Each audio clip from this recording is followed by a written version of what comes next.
उभे राहून तिने आपल्या नाजूक कंबरवर हात ठेवला. सकाळपासून ती कपडे धुत होती आणि अजूनही कपड्यांचा एक मोठा ढेग धुवायचा उरला होता. सकाळी नाश्त्यानंतरच सुलोचना आत्याने तिला घराच्या मागच्या भागात पाठवून दिले होते आणि कडक ताकीद दिली होती की तिने घराच्या पुढच्या भागात यायचे नाही, म्हणजेच हॉलमध्ये, कारण तिथे तिच्या मामांचे खास पाहुणे येणार होते. तिने गुलाबी रंगाचा सलवार घातला होता, जो घामाने आणि पाण्याने पूर्ण भिजला होता, त्यामुळे तिचे नाजूक शरीर ठळकपणे दिसत होते.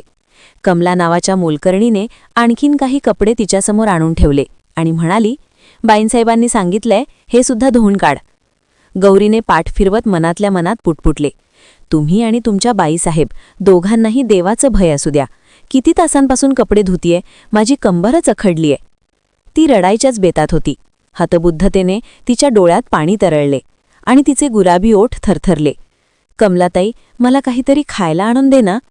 यावर कमलाने खांदे उडवत उत्तर दिले, स्वयंपाकघरात काहीच नाहीये, मी तर घरी चाललीये. खरं तर या घरात तिला कमलासारखीच किंमत दिली जायची. मग ती काय बोलणार? तिला कार्यक्रमात सहभागी करून घेणंही त्यांना योग्य वाटलं नाही. भिंतीला टेकून बसत तिने गुडघ्यात तोंड घातलं. तेव्हा तिच्या डोळ्यातून अश्रूंची धार लागली.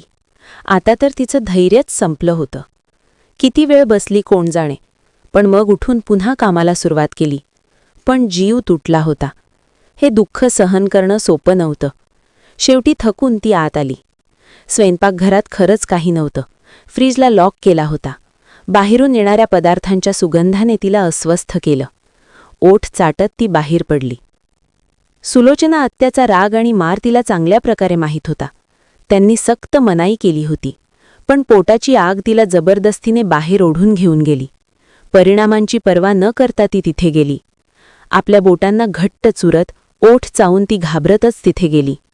तिथे उपस्थित सगळ्या पाहुण्यांनी वळून तिच्याकडे पाहिलं. विस्कटलेल्या केसांच्या बटा तिच्या सुंदर चेहऱ्यावर अलगद स्पर्श करत होत्या. आपले गुलाबी लालसर ओठ ती तणावाने चावत होती.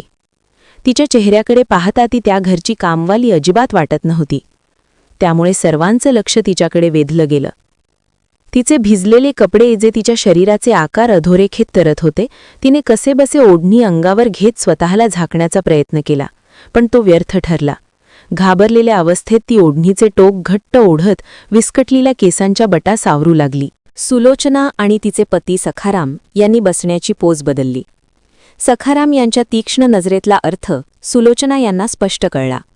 ते काय सूचित करत आहेत हे त्यांना चांगलेच उमगलं होतं.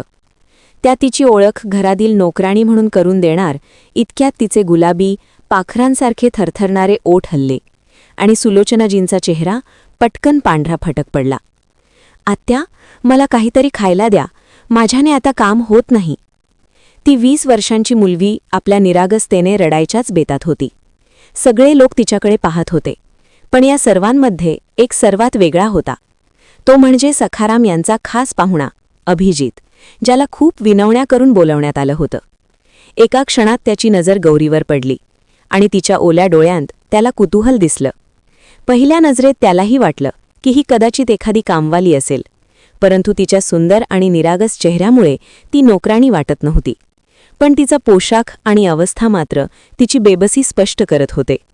पण ज्या क्षणी तिने सुलोचनाला आत्या म्हणून हाक मारली आणि तिच्या चेहऱ्याची बदललेली रंगत त्याच्या नजरेत भरली, तेव्हा त्याला सगळं उमगायला वेळ लागला नाही. तो चेहऱ्यावर उमटणारे सूक्ष्म बदल ओळखण्यात पटाईत होता. भावनांच्या चढ उतारांवरून तो सहज अंदाज बांधत असे. सुलोचनाचा चेहरा पांढरा फट्ट आणि फिक्कट पडलेला पाहूनच त्याला कळलं की हा विषय अत्यंत नाजूक आहे आणि इथे काहीतरी लपवलं जात आहे. सुलोचना लगेच तिच्याकडे सरसावली आणि तिचा हात धरून सर्वांकडे कटाक्ष टाकत तिला एका बाजूला नेऊ लागली. पण तरीही गौरी वळून वळून जेवणाकडे पाहत होती. सगळे लोक पुन्हा एकदा आपापल्या गप्पांमध्ये रंगले, पण अभिजित अजूनही लांब उभा सुलोचनाच्या हालचाली बघत होता. गौरी आपल्या मोठ्या डोळ्यांत अश्रू घेऊन सुलोचनाला काय सांगत होती तो बारकाईने तिच्या याचक नजरा पाहत होता. पण जर तो पाहत होता तर तिच्या सडपातळ बांध्याकडे, कमरेवर पसरलेल्या केसांकडे पाहत होता. तुझ्या पोटात एवढी काय आग लागली होती? भूक अशी लागली की पाहुण्यांसमोरच येऊन उभी राहिली? मी तुला किती वेळा रोखलं होतं. सुलोचनाचा राग काही केल्या कमी होत नव्हता आणि गौरी आत्याच्या संतापापुढे गप्प उभी राहून फक्त अश्रू ढाळत होती. आत्या, मला खायला फक्त एक भाकरी द्या, भुकेने माझा दम घुटतोय. तुम्हाला ठाऊक आहे, मी उपाशीपोटी काम करू शकत नाही. तिने आर्जवाने मोठं स्पष्टीकरण द्यायचा प्रयत्न केला, पण सुलोचनाने कठोरपणे तिचं तोंड दाबलं. एक वेळचं जेवण नाही मिळालं तर काय मरून जाणार होतीस काय? अहंकारात बुडालेल्या सुलोचनाला स्वतःसारखी शहाणी दुसरी कुणीच वाटत नव्हती. कठोरपणात तिला कुणीही तोडीस-तोड नव्हतं. सुलोचनाचा स्वभाव फार अभिमानी होता. जरी गौरी तिची सख्खी भाची असली तरी सुलोचनाच्या नजरेत गौरीची किंमत शून्य होती. ती तिला ज्या कारणासाठी घेऊन आली होती ते कारण तिला साध्य करून घ्यायचं होतं. आज सर्वांसमोर येऊन गौरीने जी मोठी चूक केली होती त्याची शिक्षा तिला मिळणारच होती. सकाळपासूनच सुलोचनानं खास तयारी करून आपल्या दोन्ही मुली छाया आणि मायाची अधिकृत ओळख करून दिली होती. तिच्या मुली नेहमीच प्रकाश झोतात राहाव्यात अशी तिची इच्छा होती. सखाराम यांनी खास करून अभिजितची ओळख छायेशी करून दिली होती. पण या मुलीनं सगळा खेळच बिघडवून टाकला. संतापून सुलोचनानं तिला खोलीत बंद केलं आणि स्वतः पुन्हा पाहुण्यांमध्ये येऊन बसली. अभिजितनं सुलोचना यांच्याकडे कठोर नजरेनं पाहिलं. तिच्या डोळ्यातली अस्वस्थता स्पष्ट दिसत होती. काही क्षणासाठी इथे आलेला अभिजित जणू सगळं समजूनच गेला होता. पुढच्याच क्षणी त्यानं सखाराम यांच्याकडून नम्रपणे परवानगी घेतली आणि शांतपणे तिथून निघून गेला. त्याला आपल्या घरी येऊन जवळजवळ आता 1 तास झाला होता. तो आपल्या खोलीच्या बाल्कनीत उभा राहून एकामागून एक सिगारेट फुंकत होता. त्याच्या डोक्यात फक्त गौरी हे नाव घोळत होतं. तो तिचं नाव जाणून गेला होता. सुलोचनानं तिला गौरी म्हणून हाक मारली तेव्हा तो तिच्या चेहऱ्याकडे बघत होता. नावाप्रमाणेच ती गोड दिसत होती. त्याची अस्वस्थता वाढत होती. ती त्याच्या आयुष्यात येणारी पहिली मुलगी नव्हती, पण ती अशी होती की एका क्षणात त्याच्या नजरेत आली आणि त्याच्या ज्ञानेंद्रियांवर स्वार झाली. तिला कोणत्याही परिस्थितीत त्याला मिळवायची होती. तर तिकडे संध्याकाळी सुलोचनाच्या घरी गडद सन्नाटा पसरला होता. कोणाला कल्पना नव्हती की दुपारी ज्याला जेवणासाठी खूप मिनतवाऱ्या करून बोलावलं होतं तो संध्याकाळ उलटायच्या आतच त्यांच्या दारात हजर असेल. सखारामच्या चेहऱ्याकडे पाहत तो अस्वस्थपणे पाय हलवत होता. शेवटी व्हाईट शर्ट आणि ब्लॅक पॅन्टमधला तो तरुण म्हणजेच अभिजित बोलला, सखारामजी, मी तुमच्याकडे काहीतरी मागायला आलोय. त्याच्या आवाजाने सन्नाटा भेदला. अभिजित, तुम्ही हुकूम करा. सखाराम एकदम जोशात म्हणाला. गौरी, मला तुमची गौरी हवीय. बोलणं संपायचा उशीर सखारामचा चेहरा पालटला. मला समजलं नाही अभिजित, सखारामनं बोल हिंडवलं. समजलं नाही की समजून घ्यायचं नाहीये. तुम्ही असं करा, तिच्या आत्याला पाठवा, मी त्यांच्याशी बोलून घेईल. सखाराम हतबुद्ध होऊन बसून राहिला. आजच्या कार्यक्रमात तो आपल्या मुलींची ओळख अभिजितशी करून देत होता, जेणेकरून त्याची नजर त्यांच्यावर पडावी. पण त्याची नजर गेली तर त्या अगदी सामान्य मुलीवर, जिला त्यांच्या नजरेत काही किंमत नव्हती. तुला काय वाटतंय, मी एवढ्या सहजासहजी माझ्या भाचीचं नातं तुझ्या हाती देईन? हे सगळं एवढं सोपं नसतं. मत्सर आणि रागाने सुलोचनाच्या चेहऱ्याचा रंग लाल झाला होता. ती सहन करू शकत नव्हती की तिच्या मुलींच्या तुलनेत त्या मुलीचं नाव घेतलं जावं, जिला तिने कामवाली बनवून आणलीये. असं काही नाही, मी तिच्यासोबत लग्न करून तिला घेऊन जाईन, जेणेकरून तुमचा मान राहील. खरं तर मला माहितीये या घरात तिची किती किंमत आहे, पण तरीही दाखल्यासाठी हे गरजेचं आहे. 10 लाख, अभिजित म्हणाला. दोघांच्याही डोळ्यात चमक दिसली. 15 लाख, सुलोचनेचे डोळे चमकले. एवढी रक्कम ऐकून ती शांत कशी राहू शकेल? अभिजित हसला आणि आरामात सोफ्यावर टेकला. तिला कायमचं तुझ्या बायकोच्या रूपात ठेवशील की काही दिवसांसाठी? सुलोचनेने विचारलं. खरं तर तिला काही फरक पडत नव्हता. तिला फक्त पैशांचीच देणं घेणं होतं. अभिजितचे हात चेकवर फिरत होते. मग त्याने चेक टेबलावर ठेवला आणि म्हणाला, याच्याशी तुम्हाला काही देणं घेणं नसावं. मी तिला आयुष्यभर जवळ ठेवतो की काही दिवस, यापेक्षा महत्त्वाचं हे आहे की मी तिला सन्मानाने बायको करून घेऊन जातोय. कितीतरी वेळ ती खोलीत पडून होती. भूक आणि थकवा या दोहोंनी गाळून टाकलं होतं. पलंगावर पाया खडून ती झोपायच्या प्रयत्नात होती. कदाचित झोप लागली तर पोटातल्या भुकेच्या विवंचनेतून सुटका मिळेल. थकव्यामुळे तिला लवकरच डुलकी लागली. तेव्हाच दाराचं कुलूप उघडून सुलोचना आत शिरली. एक नजर गौरीकडे टाकली आणि मग जवळ येऊन तिला हलवलं. गौरी चटकन उठून बसली. आत्या, माझ्यासाठी खायला आणलंस का? तिने पुन्हा आशेने विचारलं. यावर सुलोचनाने वैतागून नजर फिरवली. कधी खाण्याशिवाय दुसरं काही विचार करतेस का गौरी? जरा जवळ बस. ती तिच्या जवळ बसली. असं कधी झालं नव्हतं. हे पहिल्यांदाच होतं. गौरी आश्चर्याने मोठे डोळे करून तिच्याकडे बघत होती. आत्या, काहीतरी खायला दे ना. तुला माहितीये मी सकाळपासून उपाशी आहे. ठीक आहे, स्वयंपाकघरात जाऊन काहीतरी खाऊन घे, पण त्याआधी मी काय सांगते ते ऐक. आणि जर तू आरडाओरड केलीस किंवा माझ्या मर्जीविरुद्ध वागलीस तर माहिती आहे ना मी काय करते. तिच्या धमकीच्या नजरेत गौरी नेहमीच घाबरायची. त्यामुळे लगेच हो म्हणून मान हलवत तिने नजर झुकवली. तुझे लग्न अभिजितशी होणार आहे, तेही आत्ताच, आणि तू त्याच्यासोबत त्याच्या घरी जाशील. त्या निरागस मुलीवर आश्चर्याचे डोंगर कोसळले. आपल्या मोठ्या दिरागस डोळ्यांनी आश्चर्याने तिने सुलोचनाकडे पाहिलं. तिचे ओठ थरथरले. लग्न? तिची जीभ अडखळत होती. एका नरकातून दुसऱ्या नरकात ती जात होती हे तिला माहीत नव्हतं, आणि समोरच्या आत्यापासून तिला चांगल्याची सुद्धा अपेक्षा नव्हती. सुलोचना म्हणाली, अभिजित तुझ्या पदरी पडलाय. त्यानं तुला पत्नी म्हणून स्वीकारलंय, याचा तुला अभिमान वाटला पाहिजे. ते ऐकून गौरीच्या काळजात धस्स झालं. आपल्या थरफरत्या पायांनी ती सुलोचनापासून दूर सरकली. मला बाबांकडे पाठवून द्या, मी आजीकडे जाईन. बाबा आणि आजीशिवाय कसं? सुलोचना विचित्र चमकत्या नजरेनं तिच्याकडे पाहत होती. आता तिच्यासाठी गौरी सोन्याची अंडी देणारी कोंबडी होती. पुढे जाऊन तिनं कडकपणे गौरीचा खांदा दाबून धरला. जास्त नाटकं करायची गरज नाही. भाग्य समज, तयार हो. थोड्याच वेळात तुझे अभिजितसोबत लग्न आहे. हुकूम देऊन ती खोली बाहेर पडली. गौरी तशीच बसून राहिली. नियती तिला कुठे नेणार होती हे तिला माहीत नव्हतं, पण एवढं माहीत होतं की आई गेल्यापासून तिच्या वाट्याला फक्त अभाव आणि एकाकीपणाच आला होता.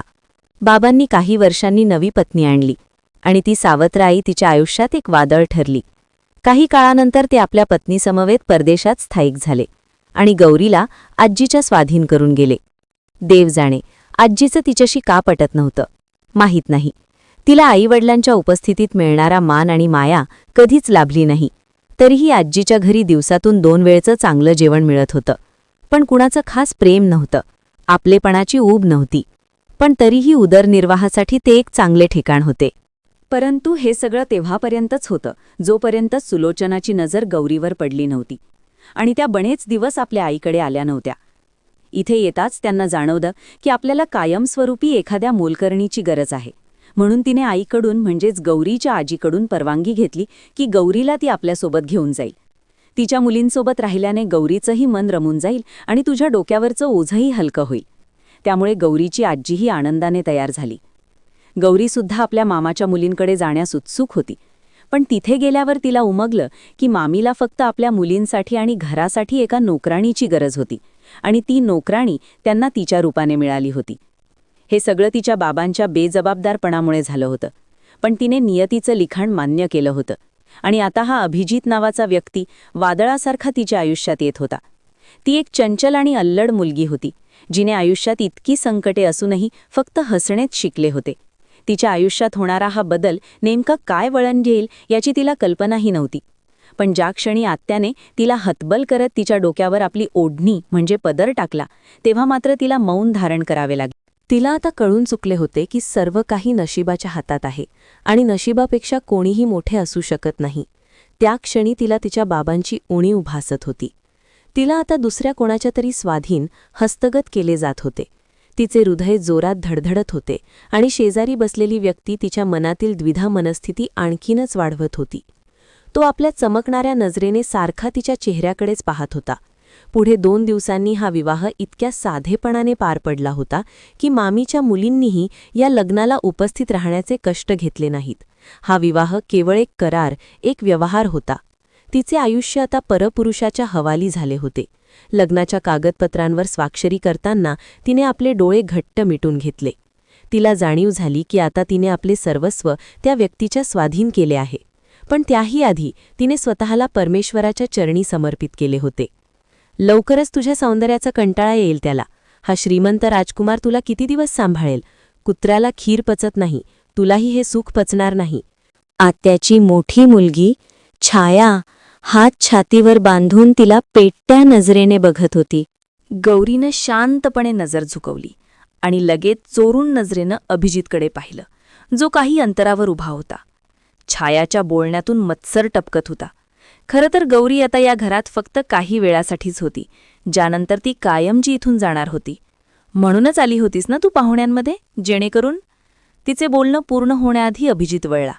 तो सखारामशी बोलत होता, पण खरं तर त्याचं लक्ष पूर्णपणे छाया आणि गौरीच्या संभाषणाकडे होतं. आता उत्तर देणं त्याच्यासाठी आवश्यक होतं. हो नक्कीच, म्हणूनच तर ती आली होती, जेणेकरून माझी नजर तिच्याकडेही वळावी. जरी माझ्या आसपास सुंदर चमकते चेहरे फिरत असले तरी, लक्ष वेधून घेण्याचा प्रयत्न करत होते तरी, त्यांच्यात ती खास झळाळी नव्हती, जी एका विशिष्ट चेहऱ्यात होती. तो हलकसं स्मित करत म्हणाला, आमच्या मिसेसबद्दल तुम्हाला नेमकं काय जाणून घ्यायचं आहे छाया? गौरी सरळ डोकं वर करून त्या अनोळखी व्यक्तीकडे पाहत राहिली. हा सुंदर व्यक्ती ज्याच्याबद्दल तिने आजपर्यंत स्वप्नातही विचार केला नव्हता, ज्याला याआधी कधी पाहिलं नव्हतं, नियतीने त्याला तिच्या पदरात टाकलं होतं. तो कोणत्या इराद्याने कशासाठी तिला घेऊन जातोय हे अजून तिला माहीत नव्हतं. पण तो राजकुमारासारखा देखणा तरुण तिला पहिल्याच नजरेत आवडला होता. 29 वर्षांचा वकील अभिजित देशमुख हवेलीचा एकमेव वारस होता. तो असा व्यक्ती होता की तो बोलला की समोरच्यांवर आपोआप त्याची धाक बसायची. संपूर्ण हॉलमध्ये क्षणात गडद शांतता पसरली. आजपासून ही गौरी शर्मा नसून गौरी देशमुख आहे आणि हिच्याशी काहीही बोलायचं असेल तर आधी माझ्याशी बोलावं लागेल. त्याच्या बोलण्यानं गौरीचं काळीज धडकलं. छाया रागानं पाय आपटत तिथून निघून गेली. सखारामही अस्वस्थ उभा होता. सुलोचना आता फक्त या प्रतीक्षेत होती की ही अभिजितसोबत जाईल आणि माहीत नाही हा किती दिवस सांभाळेल. अभिजितनं तिचा हात जोरात धरला. तिनं वळून आत्याकडे पाहिलं. तिचं मन तरीही तिच्यासाठी मऊ होत होतं. नात्यांच्या नावाखाली का होईना काही आधार मिळतो का या अपेक्षेनं. तिचं मन तडफडत होतं, पण तिथे कोणतीच जागा उरली नव्हती. ते लोक तिला ओझ्यासारखं डोक्यावरून उतरवत होते. त्यांना हवं ते सगळं मिळालं होतं. आता खोट्या आपुलकीचं नाटक करून तिला थांबवण्यात त्यांना काय स्वारस्य असणार होतं. त्यानं तिचा हात घट्ट पकडून तिला बाहेर नेलं. गाडीत बसवून स्वतः दुसऱ्या बाजूला बसला. मला माझी कपड्यांची बॅग घ्यायची होती, तिनं हळूच त्याच्याकडे पाहत सांगितलं. त्याची गरज नाही, हवेलीत सगळं काही आहे. ज्याची गरज असेल ते मला सांग. तिने शांतपणे मान झुकवली. संपूर्ण रस्ता ती त्या माणसाच्या भीतीनं ग्रासलेली होती. पण सवयीप्रमाणे ती वेळोवेळी ओठ चावत, डोळे फिरवत बाहेर बघायची. कधी अभिजितच्या चेहऱ्याकडे, तर कधी खिडकीतून बाहेर. तो तिच्या हालचाली हेरत होता, पण अनोळखी बनून रस्त्याकडे बघत होता. काही वेळातच गाडी देशमुख हवेलीसमोर थांबली. भव्य बंगला. गाडी पार्क करून तिला घेऊन तो आत जात होता. ती आश्चर्यानं डोकं वर करून त्या भल्या मोठ्या बंगल्याकडे पाहत होती. उंच उंच भिंती, शांत उभे स्तंभ, सगळंच त्यांच्या मालकासारखं अभिमानी दिसत होतं. हे घर तुमचं आहे का? तिनं शेजारी चालणाऱ्या अभिजितकडे पाहत विचारलं. हो, फक्त एवढंच उत्तर देऊन तो चालत राहिला. संपूर्ण घर तुमचं आहे आणि तुम्ही या घरात एकटेच राहता? तिनं पुन्हा विचारलं. त्यानं अवघडून आपल्या ओठांवर येणारं हसू दाबलं. हो, आणि आतापासून हे घर तुझंही आहे. तू आता आतल्या दारातून तिच्यासोबत आत शिरला होता. समोर भव्य दिवाणखाना होता. त्याचं बोलणं न ऐकताच ती पुन्हा एकदा आत पाहू लागली. सगळे दुःख विसरून आता ती त्या व्यक्तीकडे आणि त्याच्या मोठ्या घराकडे पाहत होती. जेव्हा ती पाहण्यात मग्न होती, त्यानं विचारलं, काही हवंय का? तिनं मोठे डोळे त्याच्या चेहऱ्यावर खिळवत पापण्या लुकलुकवत हो म्हणून मान हलवली. 1 प्लेट वेज पुलाव आणि 1 शेव चिवडा.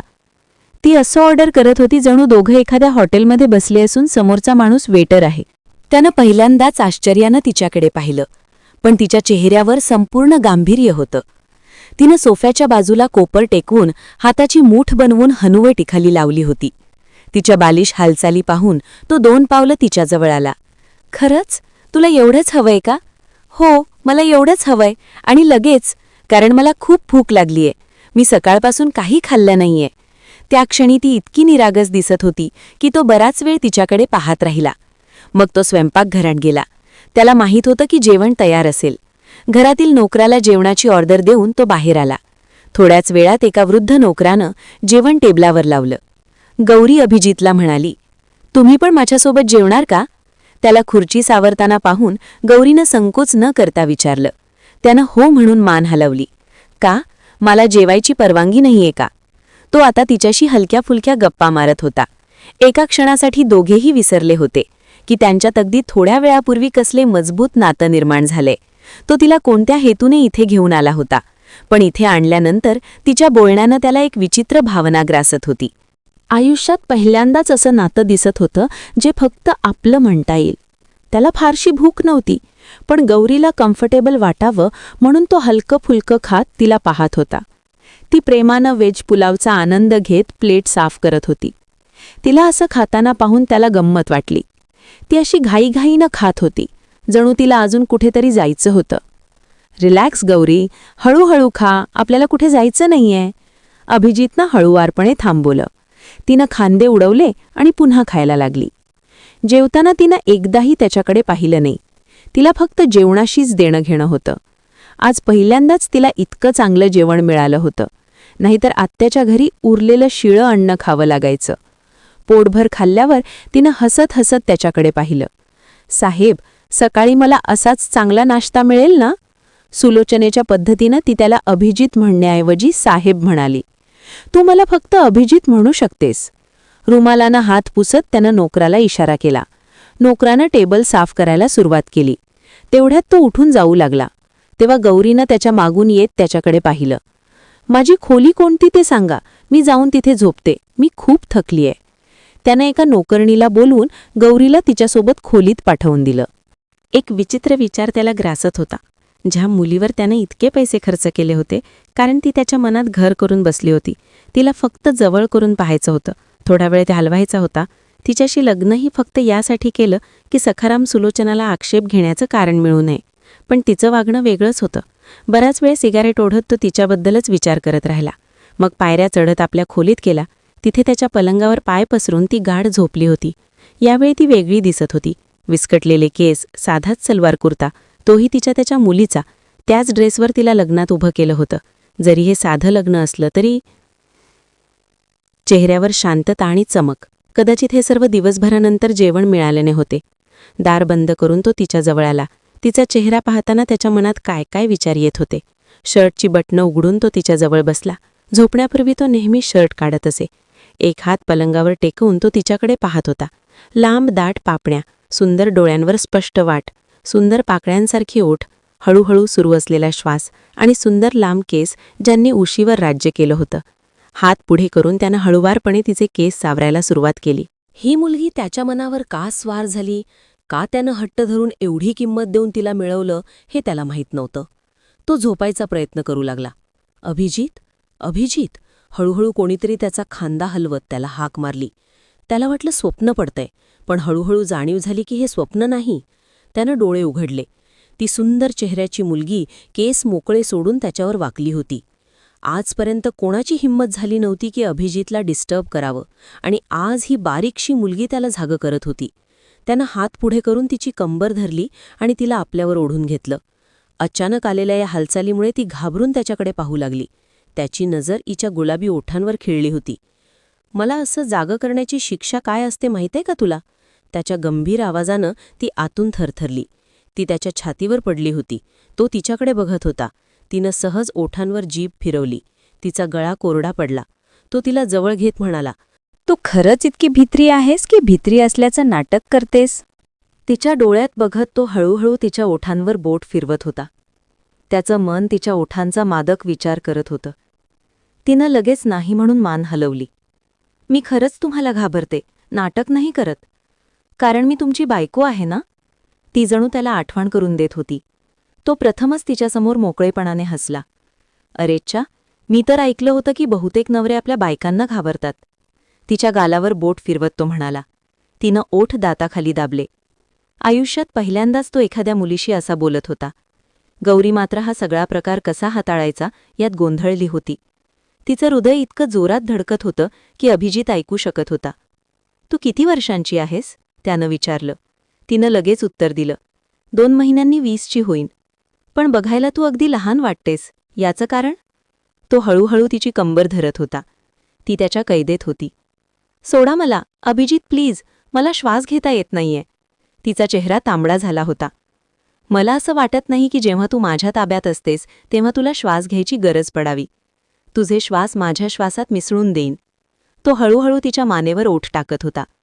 ती इतकी जोरात थरथरली की त्यानं डोकं वर करून तिच्याकडे पाहिला. रिलॅक्स गौरी, मी तुला खात नाहीये. दुसऱ्या दिवशी सकाळी गौरीने अभिजितला हलवून उठवले. अभिजित, मी तुमच्याकडे कपडे मागायला आले होते. मला काही कपडे द्या ना, मी बदलून घेते. कालपासून हेच कपडे घातले आहेत, ती रुसलेल्या आवाजात म्हणाली. तो लगेच मागे सरकला. हे मी विसरलोच की, आता बायको आणल्यावर तिच्या गरजेचं सामान आणायलाही हवं. असं कर, तू इथून माझ्या कपाटामधून एखादं ट्राउझर आणि टी शर्ट निवड. मी आज तुझ्या गरजेचं सगळं सामान घेऊन येतो, तो शांतपणे म्हणाला. त्याची परवानगी मिळताच ती लगेचच पलंगावरून उठली आणि त्याच्या कपाटासमोर जाऊन उभी राहिली. काही क्षण कपड्यां शोधाशोध केल्यानंतर तिने काळ्या रंगाचा टी शर्ट आणि ट्राउझर बाहेर काढले. अभिजित एकदा जागा झाला की पुन्हा झोपणं त्याच्यासाठी कठीणच होतं, आणि त्या मुलीच्या उपस्थितीत तर जणू अशक्य. तो उठून फ्रेश होण्याचा विचार करत होता. मग गौरीसोबत छानसा नाश्ता करायचा त्याचा मनसुबा होता. दुपारी त्याची एक महत्त्वाची मीटिंग होती आणि परतताना गौरीसाठी त्याला भरपूर खरेदी करायची त्याची इच्छा होती. जर तिच्याकडे स्वतःचे कपडे असते तर कदाचित तो तिला सोबतच घेऊन गेला असता, पण ती सध्या त्याच्याच कपड्यांत होती. त्यामुळे तिला बाहेर घेऊन जाणं त्याला योग्य वाटलं नाही. थोड्या वेळानं ती बाहेर आली. तिचं नाजूक शरीर अभिजितच्या कपड्यांमध्ये असं गुडूप झालं होतं की जणू तिच्यावर एखादा गुलाब चढवलाय. तिनं अवघडून हसू दाबलं होतं. अभिजितनं वळून तिच्याकडे पाहिलं आणि क्षणभर तिच्याकडे पाहतच राहिला. किती मोठे मोठे कपडे आहेत तुमचे अभिजित, या कपड्यांमध्ये तर आपण दोघेही येऊ शकतो. अभिजितनं दाताखाली जीभ दाबली. त्याला कळलं की ती काय बोलली. त्याचा रोमॅन्टिक मूड पुन्हा जागा झाला. मग काय विचार आहे, तुझ्याच या शर्टमध्ये मी येऊ का, तो म्हणाला. ती लगेच नाही म्हणून मान हलवत दूर पळाली. रिलॅक्स गौरी, मी माझ्यासाठी नवे कपडे काढतोय. तिच्याकडे एक सुंदर स्मित उडवत तो फ्रेश होण्यासाठी गेला. गौरी केस सावरत बाहेर आली. नोकर स्वयंपाकघरात नाश्ता बनवत होता. त्याच्या सुगंधानं तिची भूक वाढवली. ती खूप चंचल आणि आनंदी मुलगी होती. काही काळासाठी नातेवाईकांच्या उदासीनतेने तिचं हसू हिरावून घेतलं होतं, पण तिला छोट्या छोट्या गोष्टीत आनंद शोधायचं चांगलंच माहीत होतं. नाश्ता करताना ती अभिजितची हलक्या फुलक्या गप्पा मारत होती. तिचं लग्न कसं झालं याचं तिनं अजिबात दुःख मनात आणलं नव्हतं. एका रात्रीतच तिला जाणीव झाली होती की अभिजित किती मवाळ आहे. इतरांसाठी तो जसाही असेल, पण तिच्यासाठी तो खूप मवाळ झाला होता. तू नेहमीच सखारामच्या घरी राहत होतीस, त्याच्या प्रश्नानं ती अचानक उदास झाली. नाही, जेव्हा मी बाबांसोबत राहत होते तेव्हा सगळं ठीक होतं, पण नंतर आजीनं मला आत्याकडे पाठवलं. तिच्या चेहऱ्यावर उदासी पसरली. त्यानं हळुवारपणे तिचा गाल हातात घेतला. ती लाजून सरकली. गौरी, तुला माझ्यासमोर उदास होण्याची गरज नाही. हे तुझं घर आहे, मी तुझा नवरा आहे. सगळं विसरून जा. आता आपण नवीन आयुष्य सुरू करू. तुमच्या घरचं कोणी काही म्हणणार नाही का, तिनं विचारलं. नाही, माझे वडील जेव्हा एवढी गोड सून पाहतील तेव्हा खूप आनंदित होतील. तो दिवस तिच्या आयुष्यातला पहिला दिवस होता. नाश्ता करून तो गेला आणि ती त्या भल्या मोठ्या घरात फिरत राहिली. आत्याच्या घरीही तिचं मन लागायचं, पण तिथलं वागणं वेगळं होतं. इथे आल्यावर ती स्वतःला राजकन्येसारखं वाटू लागली. नोकर तिच्या हुकुमासाठी तयार असे. संध्याकाळी अभिजित घरी परतला. हातात शॉपिंग बॅगचा डोंगर होता. त्यानं त्या खोलीत ठेवल्या. यात तुझ्या गरजेचं सगळं आहे, चेक करून घे, आणि काही कमी असेल तर मला सांग. यावेळी दोघं मिळून आणू. एखादा चांगला ड्रेस काढून घाल. हळुवारपणे तिचा गाल चिमटत तो फ्रेश होण्यासाठी गेला. आश्चर्यानं ती एक एक पिशवी उघडू लागली. एकाहून एक सुंदर ड्रेस, गुलाबी रंगाची साडी जी जणू चमकत होती, दागिने, चपला, आणि एका पिशवीत तिच्या इतर गरजेच्या वस्तू होत्या, पॅड आणि इनर गार्मेंट्स. त्या बघून तिनं सहज ओठ दाताखाली दाबले. लाजून तिनं मागे वळून पाहिलं. अभिजित तिथे नव्हता, नाहीतर ती बेशुद्धच पडली असती. लगेच ती पिशवी सावरून त्याच्या नजरेतून लपवली. किती बेशरम आहे हा, याला कसं कळलं? स्वतःशीच पुटपुटत ती त्याच्या येण्यापूर्वी खोलीतून निघून गेली. त्या माणसासोबतचा प्रत्येक दिवस मजेदार होता. तो तिची किंमत जाणतो, तिच्यावर प्रेम करू लागला आहे हे जाणवत होतं. जरी तो कोणत्या हेतूनं तिला घेऊन आला असला तरी लग्नाच्या नात्यात एवढी ताकद होती की तिला त्याच्याशिवाय एक क्षणही जात नव्हता. आता तिला येथे येऊन 4-5 दिवस झाले होते, पण ते दिवस त्यांना एकमेकांचे एवढे सवयी लावून गेले होते की ती बेधडक त्याच्याशी बोलत असे, आपल्या दिवसभरातल्या सगळ्या गोष्टी सांगत असे, आणि तो तिच्याकडे पाहत राहायचा. त्या दिवशी तो परत आला तेव्हा त्यानं आणलेल्या गुलाबी रंगाच्या साडीत ती तयार होत होती. हलका मेकअप करून ती इतकी चमकत होती की तो बराच वेळ तिच्याकडे पाहतच राहिला. त्याच्याकडे पाहून ती लाजून पळायला लागली, पण त्यानं तिला थांबवलं. अशी तयार होऊन माझी परीक्षा घ्यायची आहे का तुला, तो नशेतल्या आवाजात म्हणाला. ती गडबडली. नाही अभिजित, मी तर नाही. तिच्या मोठ्या डोळ्यात नशा उतरताना पाहून त्यानं तिला जवळ घेतलं. ओठ दाबून त्यानं तिच्याकडे पाहिलं. तिच्या अस्तित्वाचा सुगंध त्याच्या श्वासात भरत होता. तिनं हात त्याच्या छातीवर ठेवला. तिचे ओठ हलकेच कापत होते. तिचं संपूर्ण अस्तित्व कापत होतं. आणि अभिजित अधिकाधिक मखमूर होत होता. आज नाही गौरी, आज तर मला तुझ्या रुहात उतरू दे. मी एवढे दिवस तुझी वाट पाहिली की तू स्वतः माझ्या बाहूत येशील. पण आज तुझा निर्णय मान्य होणार नाही. प्रेमळ सरगोशी करत तो तिला जवळ करत होता. कधी तिचे गाल ओठात घेत होता, कधी तिच्या केसांचा सुगंध घेत होता. तो हद्दपार नशेत होता. गौरीचे डोळे मिटत चालले होते. हा स्पर्श ती कशी सहन करू शकेल? अभिजित, प्लीज, ती याचना करत होती. तिच्या याचनेकडे पाहून तो असहाय्यपणे तिच्याकडे बघत होता. नशीब कदाचित अजून तिच्या प्रेमाची परीक्षा घेऊ इच्छित होतं. त्याचवेळी दरवाजावर हळूच टकटक झाली. नोकरानं येऊन सांगितलं, खाली गौरीबाईंसाहेबांचे वडील आलेत. गौरी सुन्न झाली. ही बातमी तिच्यासाठी अशी होती की तिच्या रोमांचित आयुष्यात खळबळ उडवू शकते. ती किती तळमळली होती हे ऐकायला की तिचे बाबा तिला भेटायला आलेत. ते बाबा जे वर्षांपूर्वी निघून गेले होते. आपल्या नव्या बायकोत इतके गुंतले की ही आपली मुलगीच विसरले. अभिजितने तिच्याकडे हात पुढे केला, पण तिने पाहिलं नाही. आपलं अस्तित्व सावरत ती बाहेर पळाली. तो फक्त तिच्याकडे पाहत राहिला. पायऱ्या उतरून खाली हॉलमध्ये उभ्या असलेल्या माणसाकडे ती पाहत राहिली. किती वर्षांनी तिने आपल्या बाबांना पाहिलं होतं. त्यांच्या डोळ्यात तीच माया होती जिच्यासाठी ती तडफडली होती. आणि मग तिच्या बाबांनी तिच्याकडे हात पसरले. अभिजित पहिल्या पायरीवर उभा हे सगळं पाहत होता. पहिल्यांदाच त्याला वाटलं की ही त्याच्यापासून दूर नेली जाईल. ती बाबांच्या बाहूत गुडूप झाली. बाबा, ती फक्त रडत होती. तिच्या बाबांनी हरुवारपणे तिचे अश्रू पुसले. मला माफ कर बेटी, मला माहीत नव्हतं माझ्या जाण्यानंतर तुझ्यावर अशी वेळ येईल. ते लाजले होते.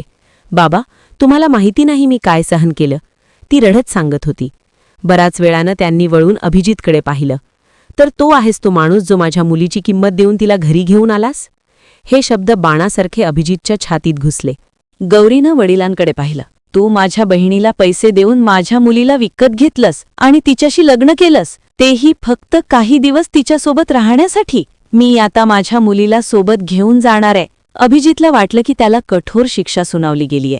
तो काही ऐकत नव्हता. फक्त गौरीच्या चेहऱ्याकडे पाहत होता. तिचा घाबरलेला चेहरा त्याला लाजवत होता. तिचे बाबा म्हणाले, चल गौरी, माझ्यासोबत येशील ना? मी तुझी या माणसापासून सुटका करून घेतो. मग मी तुला परदेशात घेऊन जाईन. गौरी वडिलांकडे पाहत होती. वडिलांचं प्रेम सत्य होतं, पण अभिजितचं प्रेमाचं काय? तिनं नकारार्थी मान हलवली. तू घाबरू नकोस, तुझे बाबा तुझ्यासोबत आहे. त्यांनी तिचा हात हळूच धरला. घाबरू नकोस, बाबा आहे तुझ्यासोबत. चल माझ्यासोबत. तुझा बाप तुझ्या पाठीशी उभा आहे आणि आता कधीच तुला एकटीला सोडणार नाही. त्यांच्या डोळ्यांत लाज होती, पश्चाताप होता, माया होती, ती सगळी ऊब जिच्यासाठी ती आयुष्यभर असुसली होती. पण कदाचित हे सगळं मिळवायला खूप उशीर झाला होता. ती अभिजितकडे वळली. अभिजित, तुम्ही माझी किंमत मोजली होती ना? पहिल्यांदाच तिनं त्याला अभिजित म्हणून हाक मारली. अभिजित तिच्याकडे दुःखाने पाहत राहिला. त्या मुलीसमोर तो खोटं बोलू शकत नव्हता. ती पायऱ्या उतरू लागली तसा तो झपाट्याने तिच्याजवळ आला. मी तुझ्याशी लग्न केलं आहे. तू माझी पत्नी आहेस गौरी. पहिल्यांदाच अभिजितच्या डोळ्यात असहायता उतरली होती. इतरांना क्षणात गप्प करणारा, त्यांच्या मनात भीती निर्माण करणारा तो माणूस आज स्वतःच हतबल उभा होता. प्लीज गौरी, स्वतःला माझ्यापासून दूर करू नकोस. माझी जान. गौरीच्या बाबांनी तिच्या खांद्यावर हात ठेवला, पण तिने शांतपणे तो हात दूर केला. नाही बाबा, कदाचित हे सगळं माझ्या नशिबातच लिहिलं आहे. समोर उभा असलेला तो व्यक्ती, ज्याला वाटलं होतं की पैशांनी त्याने या मुलीला विकत घेतलं आहे, आज पूर्णपणे हतबल झाला होता. त्याला हे खूप आधीच जाणवलं होतं की पैशांनी शरीर कदाचित विकत घेता येतं, पण मन नाही. तिला खऱ्या अर्थाने आपलं बनवायचं असेल तर त्यासाठी पैशांपेक्षा प्रेमाची गरज होती, आणि ते प्रेम कमवावं लागणार होतं. जर यांनी माझी किंमत चुकवली आहे तर मग मी तुमच्यासोबत कशी येऊ शकते बाबा? बाबा, मी ती वस्तू आहे जिचा मालक बदलला आहे. हे म्हणत ती हुंदके देत जमिनीवर बसून रडू लागली. अभिजित आणि गौरीचे वडील दोघेही एकाच वेळी तिच्याकडे धावले, पण तिच्या बाबांनी त्याला हाताने थांबवलं आणि गौरीला म्हणाले, तुझा बाप सगळं काही परत देईल. मी ती पूर्ण रक्कम परत करण्यास तयार आहे. जो माणूस वर्षांपूर्वी तिला सोडून गेला होता आज प्रेमाच्या भरात इतका वेडा झाला होता की आपली संपत्ती, आपलं सगळं काही अभिजितकडे परत देण्यासाठी तयार उभा होता. पण ज्याने आयुष्यभर आपल्या मुलीच्या खर्चाची, तिच्या भुकेची, तिच्या अश्रूंची फिकीर केली नव्हती, त्याचं हे अचानक उमटलेलं प्रेम तिच्यासाठी आकाशाएवढं मोठं कसं असू शकलं असतं. ती 2 पावले मागे सरकत आपल्या वडिलांपासून दूर झाली. नाही बाबा, जरी अभिजितने मला विकत घेतलं असेल, पण मी त्याची बायकोही आहे. त्याने माझ्याशी लग्न केलं आहे. ही खरेदी विक्री ती तुमच्या बहिणीच्या लालसेमुळे झाली. हो, कदाचित त्याने माझी किंमत चुकवली असेल, पण त्याचमुळे मला त्या नरकातून सुटका मिळाली. तिचा आवाज थरथरत होता. मला तिथे नीट 2 वेळचं अन्नही मिळत नव्हतं. प्रत्येक घासासाठी तडफडावं लागायचं. हा माणूस मला तिथून घेऊन आला आणि आपल्या आयुष्यात एक जवळची जागा दिली. मग मी कशी काय त्याची कृतज्ञ होऊ? ज्याने मला अंधारातून बाहेर काढलं, त्याच्याकडे पाठ फिरवू कशी? गौरीचे बाबा तळमळत तिच्याकडे पाहत राहिले. मी तुझा बाप आहे. ते असहाय उभे होते. ती शांत पण ठाम आवाजात म्हणाली, आपण माझे बाप होतात, आहात आणि कायम राहाल बाबा. पण माझ्याशिवायही तुमची दुसरी मुलं आहेत आणि त्यांना माझ्यापेक्षा तुमची जास्त गरज आहे. तिच्या डोळ्यात पाणी होतं, पण शब्दांमध्ये विलक्षण स्थैर्य. जाऊ द्या बाबा. जेव्हा माझ्या आयुष्यात अडचणी होत्या, तेव्हा हे हात माझ्यासाठी पुढे आले नाहीत. आता जेव्हा माझ्याभोवती थोड्याफार सोयीसुविधा नाचत आहेत, तेव्हा यापुढे केलेल्या हातांना धरायला मी तयार नाही. अभिजित फक्त तिच्याकडे पाहत राहिला. तीच ती खट्याळ हसतमुख मुलगी, पण आज तिचं तेच चेहऱ्यावरचं हास्य वेदनेने कोमेजलं होतं. तिच्या प्रत्येक हुंदक्यासोबत त्यालाही असह्य वेदना होत होती. त्या दिवशी गौरीचे बाबा तिथून परत मोकळ्या हाताने निघून गेले. ती त्यांच्यासोबत जाण्यास तयार नव्हती आणि त्यांनाही आता जाणवलं होतं की त्यांनी आपल्या मुलीवर किती अन्याय केला आहे. कदाचित वेळ गेल्यावर ती सगळं विसरली असती. कदाचित नव्या आनंदात जुन्या जखमा धुसर झाल्या असत्या. पण प्रत्येक वेळी तिला हे जाणवलं असतं, ज्या मुलींच्या डोक्यावरून बापाचा हात निघून जातो, त्यांच्याशी जग कसं वागायला लागतं. ती बेडवर मान खाली घालून बसली होती. तिचा सुंदर चेहरा इतका कोमेजलेला होता की अभिजितला ते पाहावत नव्हतं. तो शांतपणे येऊन तिच्या समोर बसला. काही न बोलता, फक्त तिच्या वेदनेत सहभागी होण्यासाठी. ती थरथरत उठली, पण त्यानं तिला हात धरून परत बसवलं. मला माहितीये गौरी, सखाराम आणि त्याच्या बायकोच्या हट्टापुढे मला तुझी किंमत लावायला नको होतं. पण मला माहीत होतं की ते तुला कधीच माझ्याकडे सोपवणार नव्हते. मी गौरी शर्माला गौरी देशमुख केलं. आणि विश्वास ठेव, मी तुझ्यावर खूप प्रेम करतो. गौरी, तुझ्याशिवाय माझ्या आयुष्याची कल्पनाही वाईट आहे. तिच्या पायाशी बसून तो याचना करत होता. ती फक्त त्या व्यक्तीच्या डोळ्यात पाहत होती. त्या देखण्या व्यक्तीचे सुंदर भुरे डोळे ओले झाले होते आणि त्या ओलाव्यात त्याच्या मनातील सत्य दिसत होते. गौरी, तू माझे पहिले प्रेम आहे. तिच्या दोन्ही हातांवर एक एक ठेवा देत तो तिच्या गुडघ्यावर डोकं ठेवून रडला. गौरीची बोटं हळूहळू त्याच्या केसात फिरत होती. हा माणूस नियतीनं तिच्या स्वाधीन केला होता. ती वाकून अभिजितच्या कपाळावर ओठ ठेवू रडली. तो आश्चर्याने तिच्याकडे पाहू लागला. मग हळूवारपणे तिला जवळ घेतलं. मी तुला एका क्षणासाठीही माझ्यापासून दूर ठेवू शकत नाही. तुझं दूर जाणं माझ्यासाठी प्राणघातक आहे. तिच्या ओठांवर ओठ ठेवून तो तिला निरुत्तर करत होता. ती त्याच्या बाहूत विरघळत चालली होती. दूर कुठेतरी प्रेमाने हे पाहिलं. नशिबानेही आता त्यांच्याकडे हसून पाहायला सुरुवात केली होती. मित्रांनो, जर तुम्हाला ही कथा आवडली असेल तर लगेच सबस्क्राईब करा. धन्यवाद. आभारी आहोत.